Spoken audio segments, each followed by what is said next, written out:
Bilyong-bilyong pamilya sa buong mundo ang nagdiwang ng araw ng Pasko sa pamagitan ng kani-kanilang luma at bagong tradisyon. Yan ang ulat ni Kate Renya. Nanawagan ng kapayapaan si Pope Francis sa kanyang taunang mensahe ng Pasko at ang basbas na Urbi et Orbi mula central balcony ng St. Peter's Basilica sa Vatican. Nagtipon-tipon naman ang ilang Kristiyano sa grotto para magdasal sa ilalim ng Church of the Nativity, kung saan pinaniniwalaang lugar ng kapanganakan ni Jesus.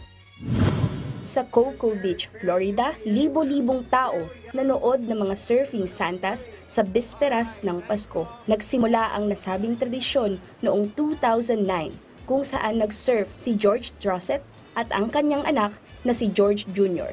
habang nakasuot ng Santa suit at costume ng duwende.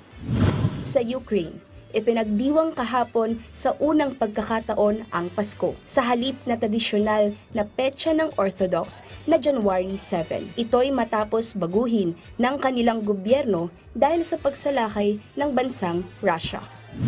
Habang sa Bangkok, Thailand, nagtipon-tipon ang mga tao sa isang Pokemon-themed Christmas display sa harap ng Central World Shopping Mall para kumuha ng litrato. Kate Renya, para sa Bayan.